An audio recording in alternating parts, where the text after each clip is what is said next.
안녕하세요. 이 시간에는 전 시간에 이어서 그럼 우리가 하나님의 계획을 어떻게 알 수 있는가에 대한 말씀을 함께 하겠습니다.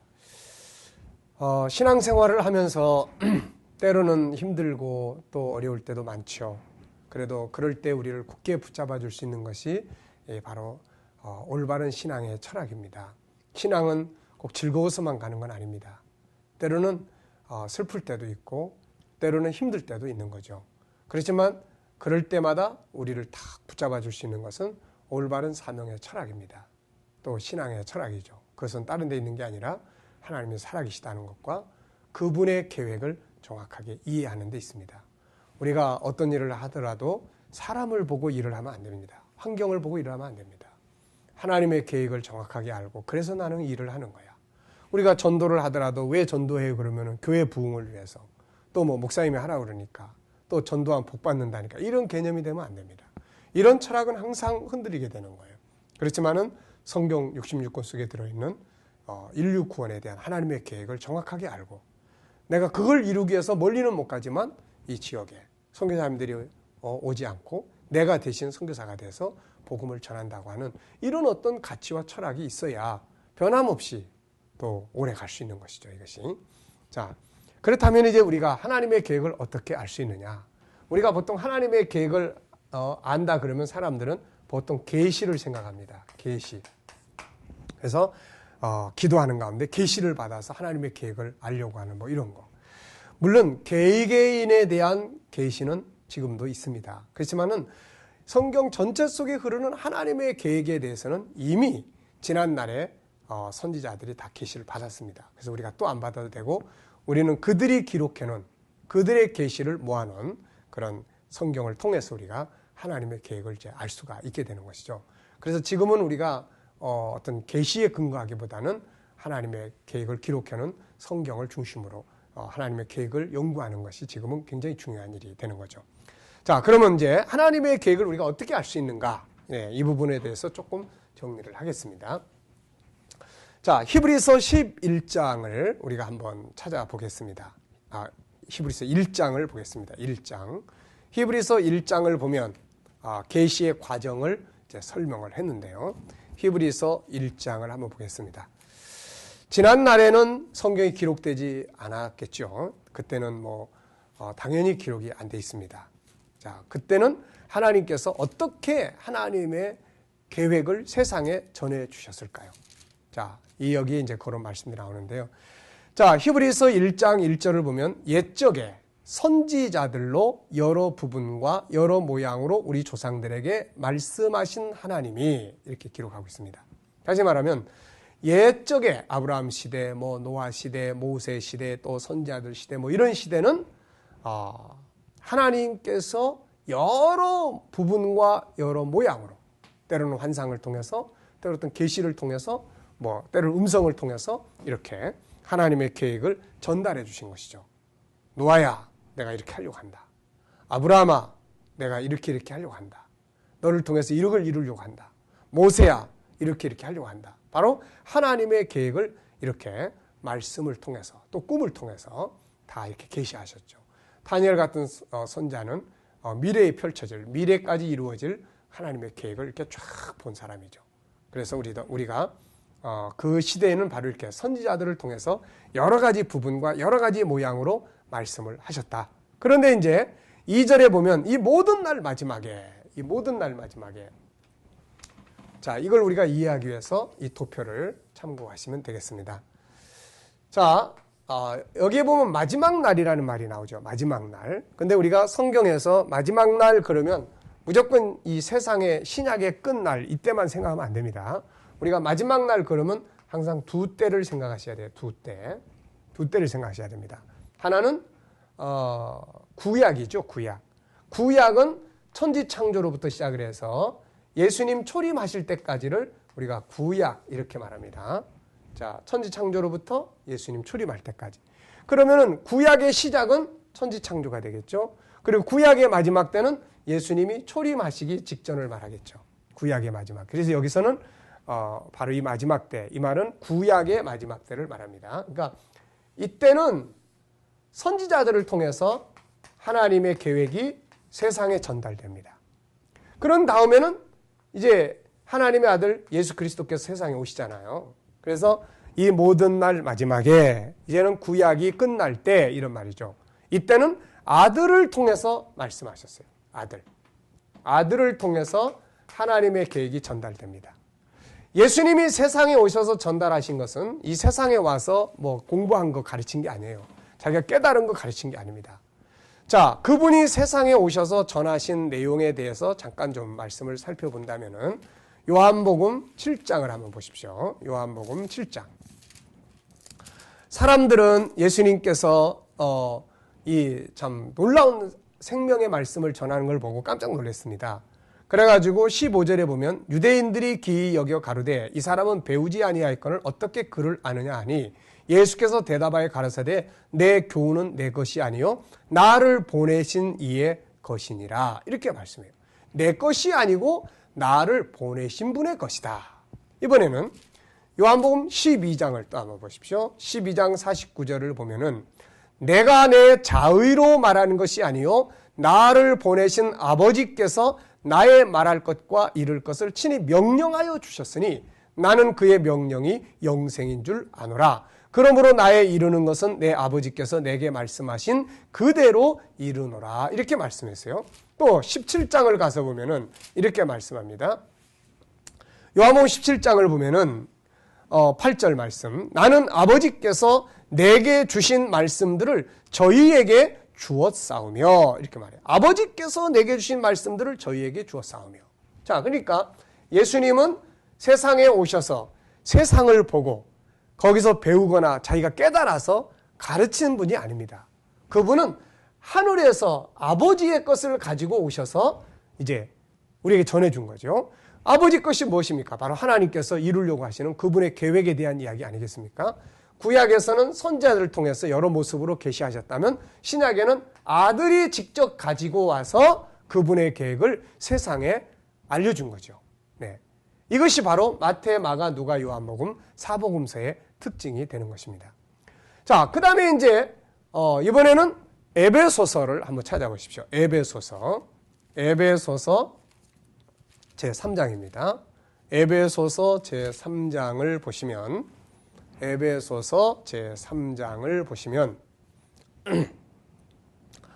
자, 사도 바울은 에베소 교회 편지를 쓰면서 여기 중요한 이야기를 씁니다. 그게 뭐냐면은 5절 보십시오. 이제 그의 거룩한 사도들과 선지자들에게 성령으로 나타내신 것 같이 다른 세대에서는 사람의 아들들에게 알게 하지 아니하셨으니. 자, 하나님의 계획을 거룩한 사도들과 선지자들에게 성령으로 나타내 주셨다. 이런 이야기죠, 이제. 그래서 하나님의 계획이 선지자, 아들, 그 다음에는 사도들을 통해서 전달되었다는 거죠. 사도들은 이 하나님의 계획을 어떻게 알았습니까? 우선은 예수 그리스도를 통해서 전해 들었죠. 네. 그리고 사도 바울 같은 사람은 어떻게 했습니까? 이제 직접 하나님 나라 천국에 가서 하나님을 만나게 되잖아요. 예수 그리스도를 만나잖아요. 그래서 거기서 그는 하나님의 계획, 인류를 향한, 세상을 향한 하나님의 계획을 거기서 정확하게 알고 옵니다. 그래서 사도 바울은 그의 글 속에 계속해서 무슨 말들을 많이 하냐면 창세 전에, 만세 전에, 영원 전에 이런 표현들을 굉장히 많이 하죠. 창세 전부터 계획한 하나님의 비밀의 경륜이라든지 이런 표현들을 많이 쓰는 겁니다. 자, 그래서 성경은 바로 뭘 기록한 책이냐? 이렇게 선지자들을 통해서, 아들을 통해서, 사도들을 통해서 계시해 주신 뭘 기록한 책? 하나님의 계획을 기록한 책이다. 그런 이야기. 네, 하나님의 계획을 기록한 책이다. 네. 그러니까 우리는 성경을 통해서 항상 나에게 유익되는 이야기나 내가 필요한 어떤 이야기나 이런 것들만을 찾아서는 안 된다는 거죠. 성경 속에서 일어나는 기적이나 이런 것만 봐서는 안 된다는 겁니다. 그래서 우리가 성경을 대할 때, 자, 성경 속에 있는 이적과 기적, 우리가 이런 것만 본다든지, 또 성경 속에서 우리가 나에게 유익한 어떤 교훈적인 이런 말씀들만을 본다든지 이러면 안 되는 거예요, 이게. 이렇게 되면은 성경을 항상 누구를 위한 책이 되냐면 내가 나의 편의를 위해서 이용하는 책이 됩니다. 이용하는 책이 돼요.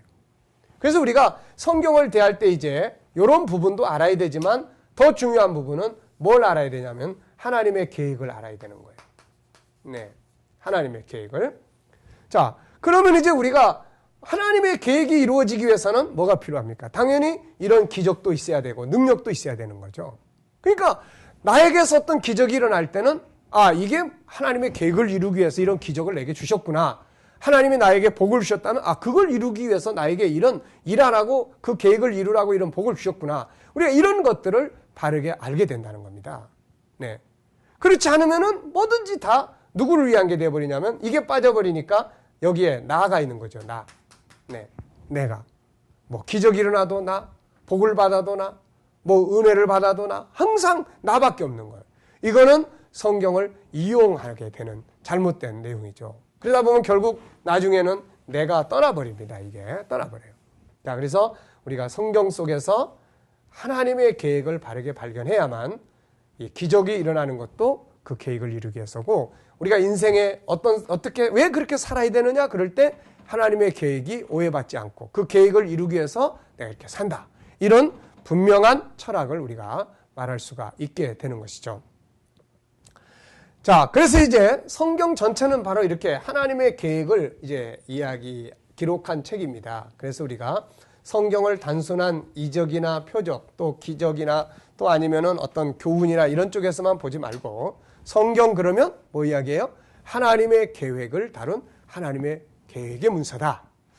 자, 그러면 이제 하나님의 계획이라는 것은 어떻게 진행되겠습니까? 이제 자, 계획이라는 것은 뭐가 있겠습니까? 이제 그것을 계획하는 때가 있고 그 다음에 그것을 시작하는 때가 있죠. 시작하는 때가 있습니다. 시작하고 그 다음에 진행하겠죠. 이제 그 다음에 어떻게 됩니까? 이제 완성되는 게 있죠. 완성. 네, 완성. 네, 이 성경이 바로 이렇다는 거죠. 그래서 창세기 1장, 2장은 바로 시작입니다. 시작. 뭐가 시작되는 거예요? 하나님의 계획이 시작되는 거예요. 누구를 위한 계획? 고린도서 2장 6절 7절에서 말하는 것처럼 누구를 위한 계획이냐면 우리를 위한, 우리의 영광을 위한. 그러니까 우리를 위한 아버지의 계획이 여기서 출발하는 거죠. 네? 자, 여러분들을 위해서 정말 여러분들의 아버지께서 정말 큰 빌딩을 하나 지어준다고 생각해 보십시오. 네?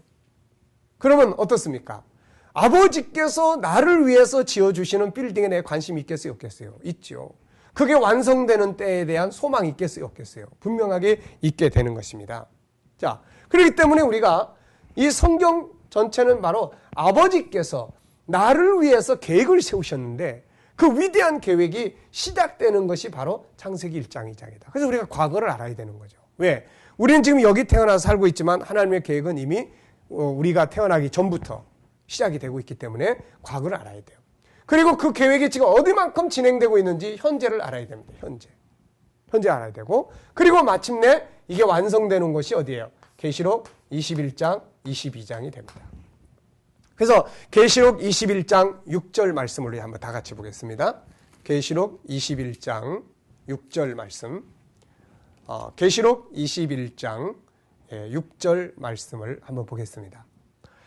또 내게 말씀하시되 이루었도다. 나는 알파와 오메가요 처음과 나중이라. 내가 생명수 샘물로 목마른 자에게 값없이 주리니. 자, 여기 보면은 아주 놀라운 이야기가 나옵니다. 그게 뭐냐면은 이루었도다 이 말씀이에요. 예. 이루었도다. 네. 끝장났다 이런 말이 아니죠. 이루었도다. 네. 그러니까 여기서 시작한 일이 이렇게 진행돼서 이렇게 완성되는 거예요. 그리고 이제 7절 말씀을 보십시오. 이렇게 시작해서 진행돼서 완성된 내용을 하나님은 어떻게 하시는지 보십시오. 이제 7절. 이기는 자는 이것들을 어떻게 해요? 유업으로 얻으리라. 나는 저의 하나님이 되고 그는 내 아들이 되리라. 이걸 유업으로 준다는 거죠. 유업으로. 그러니까 하나님의 계획은 결국 누구를 위한 거냐? 저와 여러분을 위한 것입니다. 네. 그렇기 때문에 우리는 이 일에 대해서 잘 알아야 됩니다. 네, 이 일에 대해서 잘 알아야 돼요. 모르면은 희망이 없고, 모르면 현실만 보게 되고, 모르면 원망하게 되고, 힘들면은 이 공사하는 일에 참여하지도 않으려고 그렇게 되는 거죠. 왜? 자기하고 관계없다고 생각하니까. 그러니까 우리는 하나님의 계획에 대해서 정확하게 알아야 됩니다. 사도 바울은 우리에게 이것을 알기 위해서 기도해야 된다, 이렇게 말씀하고 있는 것입니다. 자, 다시 한번 살펴보죠. 성경 전체는 바로 하나님의 계획이 시작되고 진행되고 완성되는 전 과정을 다루고 있다. 그래서 기독교는 어떤 면에서 보면은 종말론이 아닙니다. 기독교는 종말론이 아니라 완성론이죠. 완성론. 네. 종말이라는 것은 끝장나버리는 겁니다. 세상 사람들에게는 어떤 면에서는 끝장나는 종말론이라고도 말할 수 있지만, 우리 하나님의 자녀들, 하나님의 백성들에게는 종말론이 아니라 시작된 그 일이, 우리를 위해서 계획하시고 시작한 그 일이 이렇게 진행이 돼서 마침내 이렇게 완성이 돼서 우리에게 기업으로 주는 것이기 때문에, 우리의 기업이 되기 때문에 이것은 완성론이다, 이렇게 말할 수 있는 거죠. 우리는 이제 가끔가다 그 아파트 분양에 대한 내용들을 이제 많이 보게 됩니다. 전에 한참 그 동탄에 대해서, 동탄 그 개발지에 대한 아파트 분양에 대해서 이제 많은 그 신문지상에 오르내리고 있었던 것이 있었죠. 그때 저는 그 동탄에 한번 가본 일이 있었습니다. 그 지역의 목사님을 방문하기 위해서. 근데 가면서 보고 깜짝 놀랐던 것이 뭐냐면은, 그냥 집이 지어져 있는 게 아니라 아직 산 들판, 아무것도 손댄 것이 없는 그 들판, 그 허벌판 들판인데 사람들은 그것을 믿고 거기에 투자를 한다는 것이었습니다. 이게 제대로 지어질지, 정말 들어가게 될지, 이거 뭐 알지도 못하는데 믿음을 갖고, 진짜 좋은 믿음이죠. 정말 그 믿음을 갖고 돈을 투자를 합니다. 그래 놓고는 이제 그걸 소망으로 삼는 거 아닙니까? 예? 뭐 이제 그래서 주일날 되면 어떤 분들은 교회도 못 오고, 아니면 예배 마치자마자 그리 쏜살같이 가는 거죠. 왜냐하면 자기의 집, 자기의 기업이 거기서 만들어지고 있기 때문에 늘 관심이 있는 겁니다. 늘. 그래가지고 가서 이제 한 층 올라갔구나. 다음엔 2층 올라가는구나. 이러면서 거기에 소망을 품고 열심히 그 자금 마련하려고 세상 열심히 사는 거 아닙니까? 똑같은 겁니다. 신앙이라고 하는 것은 정말 이 하나님의 계획, 나를 위한 하나님의 계획. 우리 한번 다시 말씀을 볼까요? 고린도전서 2장을 한 번 더 보겠습니다. 고린도전서 2장. 고린도전서 2장. 사도 바울은 정말 하나님의 나라에 가서 이 모든 내용을 정확하게 다 봤어요. 그래가지고 그가 이것을 다 본 다음에 와서 이런 이야기를 이제 하고 있는 거죠. 근데 여기서 그는 굉장히 중요한 이야기를 하고 있는 거예요. 7절 말씀 다시 한번 보죠. 오직 비밀한 가운데 있는 하나님의 지혜를 말하는 것이니 곧 감추었던 것인데 하나님이 우리의 영광을 위하사, 우리의 영광을 위하사 만세전에 미리 정하신 것이다, 이렇게 말씀하고 있는 거예요. 만세전에. 이와 비슷한 말씀이 또 에베소서 1장에 있는데 한번 보시기 바랍니다. 에베소서 제1장. 에베소서 제1장을 보시면, 에베소서는 사실 하나님의 계획을, 우리를 위한 하나님의 계획을 주제로 한 논문입니다. 논문. 네. 자, 1장 3절 보죠. 찬송하리로다 하나님 곧 우리 주 예수 그리스도의 아버지께서 그리스도 안에서 하늘에 속한 모든 신령한 복으로 우리에게 복 주시되 곧 창세전에 그리스도 안에서 우리를 택하사. 여기서도 창세전에 그리스도 안에서 우리를 택하사, 이렇게 말합니다. 그리고 우리로 사랑 안에서 그 앞에 거룩하고 흠이 없게 하시려고 그 깊으신 뜻대로 우리를 예정하사 예수 그리스도로 말미암아 자기 아들들이 되게 하셨으니 이는 그의 사랑하시는 자 안에서 우리에게 거저 주시는 바 그의 은혜의 영광을 찬미하게 하려는 것이다. 이건 무슨 내용이냐면, 하나님이 우리를 창세전에 선택하시고 그 선택한 목적은 하나님 앞에 다 세워서 우리를 위해서 예비된 것을 기업으로, 영원한 기업으로 우리에게 주려고 우리를 선택했다, 그런 이야기입니다. 그러니까 하나님의 계획은 바로 우리를 위한 계획이다, 이렇게 말씀하고 있는 거죠. 그래서 그것이 시작이 돼서 진행이 돼서 완성이 되는 이 전체 과정을 다룬 하나님의 계획을 다루고 있는 것이 바로 성경이다, 그런 이야기입니다. 누구 안에서 이 계획을 진행하느냐? 예수 그리스도 안에서요.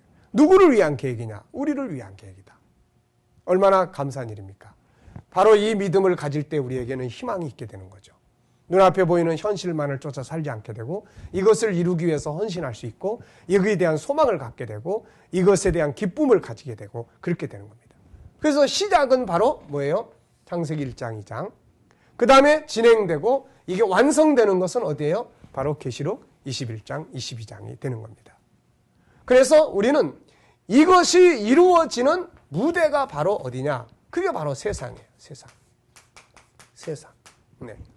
이 세상이라고 하는 것은 그냥 막 아무렇게나 굴러가는 곳이 아닙니다. 바로 하나님의 계획이 이루어지는, 진행되는 무대죠. 그래서 우리가 성경을 알고 성경을 통해서 성경을 알면 성경 속에 있는 하나님의 계획을 알고 그리고 세상을 보면 하나님의 계획이 지금 어디만큼 어떻게 이루어지고 있는지를 알 수가 있다. 그리고 나면은 오늘 우리 교회가 내가 왜 이 시대에 왔는지 무엇을 이 시대에 우리가 해야 되는지 한국교회의 사명과 우리들의 역할이 무엇인지를 알 수가 있다. 그런 이야기예요. 이게 이제 굉장히 중요한 것입니다. 여기에 정체성이 있는 거죠. 왜 하나님 우리에게 이렇게 좋은 기회를 주셨는지 한국이라는 나라 잘 아시지 않습니까? 저 어렸을 때만 해도 정말 먹고 사는 것 때문에 힘들었던 시절이죠. 정말 그 학교 가면은 뭡니까? 옥수수 죽 끓여가지고 그거 나눠주는 것이 일이었고 조그만 그 빵, 그거 옥수수 빵. 네. 그러면서 가난하던 시절을 우리가 살았습니다. 근데 이렇게 그 조그만 땅덩어리에서 정말 경제적 대국으로 들어가게 되고 뭐 올림픽이다, 한류 바람이다, 뭐다 해서 엄청난 하나님의 은혜와 복이 이 땅에 쏟아 부어진 거죠. 근데 왜 하나님이 이 땅을 그렇게 가난하고 전쟁으로 황폐화됐던 나라를 이렇게 세우셔서 이렇게 하셨냐는 거죠. 알고 보면은 지금 이 세계 속에서 하나님의 계획을 이루어 가야 될 중심부에 한국이 있다는 겁니다. 한국이. 근데 우리가 만약에 이 하나님의 계획을 모르고 이 속에서 우리가 해야 될 역할을 깨닫지 못하고 이것들을 낭비하고 허랑방탕한다면 하나님께서 이것을 이 나라를 붙들고 계실 이유가 무엇입니까? 지금 우리 한국교회나 우리 한국이라는 나라나 사회가 지금 처해 있는 상황들 한번 보십시오. 사회는 엄청 타락해 갑니다. 빈부의 격차로 많은 사람들이 절망에 빠지고 있습니다. 예? 성적인 타락이 그리고 그냥 폭력과 살인, 그런 죄악과 부패 정말 이런 것들을 뭐라고 정말 한숨을 쉬기에도 벅찰 정도로 우리는 엄청난 많은 그런 상황들을 보게 됩니다. 이대로 가면 안 되는 거죠. 그래서 교회가 나라를 살리게 되는 거예요. 그래서 교회가 이 같은 정체성을 분명하게 인식하고 이 시대적 사명을 바르게 알고 그 일을 감당하기 위해서 더 정신 차려서 정말 하나님 앞에서 바르게 살아갈 때 하나님이 이 땅을 붙들고 계셔야 될 이유가 있는 것이고 더 은혜와 복을 주셔서 그 사명을 감당케 하실 수 있는 그런 나라가 될 수 있는 거 아니겠습니까? 자, 다시 한번 보면은 성경을 통해서 우리가 알 수 있는 게 뭐예요? 하나님이 살아계시다는 것과 그 다음에는 하나님의 계획을 알 수가 있다. 네, 하나님의 계획을 알 수 있다. 성경은 그 하나님의 계획이 시작되고 진행되고 완성되는 전 과정을 보여주고 있다. 그래서 어떤 건 이미 지난 과거에 이루어졌고 어떤 건 지금 이루어지고 있고 어떤 것은 앞으로 다가올 것이다. 그리고 마침내 이 완성돼서 하나님의 계획이 완성돼서 이루어진 일들을 하나님은 누구에게 주느냐? 그분의 자녀들에게 기업으로 주는 것이다. 그래서 이거는 우리를 위한 계획이다. 그거 우리가 알아야 돼요. 그래서 우리의 꿈은 다른 데서 이루어지는 게 아니에요. 우리가 세상에서 이루려고 하는 어떤 목적이 이루어진다고 해서 그 속에 우리 꿈이 이루어지는 게 아니에요. 진정한 우리 인간의 행복에 대한 꿈은 이분의 계획이 완성되는 이 날에 이루어지게 되는 것입니다. 그래서 제가 정말 우리가 이 복음운동을 하는 이유는 내 꿈이 여기서 이루어지기 때문에 이 일을 하고 있는 것입니다. 자, 성경을 통해서 하나님의 계획을 알고 나면은 그 다음에 세상을 보는 거죠. 세상의 역사. 과거, 현재 이 세상의 역사를 쭉 보면은 하나님의 계획이 어느 만큼 진행되어 왔구나. 이거 알 수 있습니다. 그 다음에 하나님의 계획이 어느 만큼 진행되어 왔는지를 알고 나면은 그 속에서 오늘 한국교회의 사명, 오늘 우리들의 사명, 우리들의 역할, 이게 무엇인지를 볼 수 있게 되는 것이죠.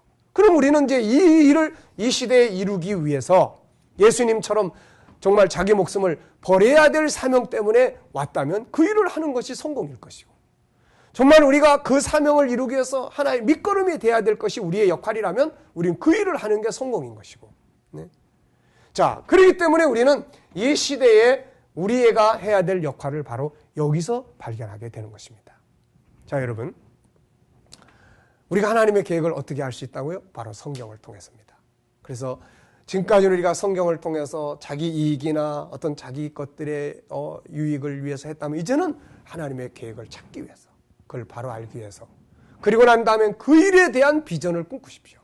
계획을 알고 난 다음에 그걸 이루기 위한 꿈을 꾸고, 그걸 이루기 위한 훈련을 하고, 그걸 이루기 위해서 돈을 벌고 공부를 하고, 그걸 향한 인생의 목표를 가지십시오. 이 속에 하나님이 함께 하시는 놀라운 역사가 있게 되는 것입니다. 수고하셨습니다. 이 시간 강의는 여기서 마치겠습니다. 감사합니다.